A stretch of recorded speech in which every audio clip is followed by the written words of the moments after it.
Hey everyone, talking about Nimitr by Prissana. This is, according to the perfumer, supposed to evoke a classy middle-aged man, nostalgically wearing a classic masculine leather fragrance from the 80s or 90s while listening to jazz. I would say that it actually smells far less dated and more appealing to me than that implies. But yeah, let's jump into it. So the notes in this fragrance are aldehyde, lemon, mandarin, galbanum, lavender, clary, sage, jasmine, opoponax, styrax, bay leaf, cinnamon, nutmeg, civet, leather, costus, patchouli, vetiver, musk, oakmoss, birch tar, cade, castoreum, gardenia, plum, incense, labdanum, tobacco, vanilla, hyacinth, and sandalwood. As always with anything by Prin Lomros, lots of notes going on, but this is so smooth and just not the type of thing that you would think, oh, this is such a mess of, major different stuff going on and clashing or anything like that.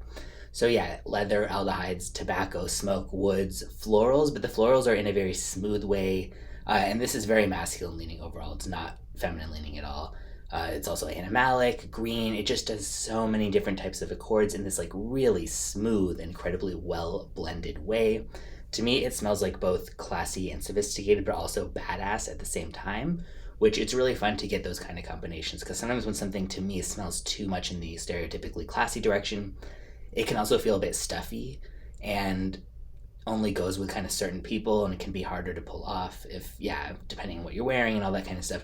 On the other hand, if something's too quote quote badass, it can just be too challenging, or the type of thing that can feel either too try hard or just not as appropriate for as diverse of a number of situations to wear in. But I think this does the best of both worlds.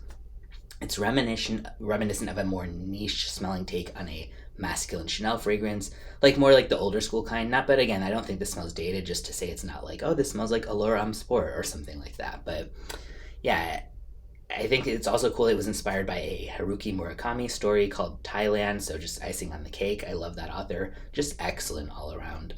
Great longevity, projection's not bad. Again, leans very masculine, but of course anybody should wear it if they want to. Just a heads up, if you see for example, some of the floral notes, whether that's a good or bad thing to you, if you want it to be feminine leaning, it's really not overall. This goes for $160 for a 30 ml. Very pricey for the size, but impeccable quality. Just so well blended and so good.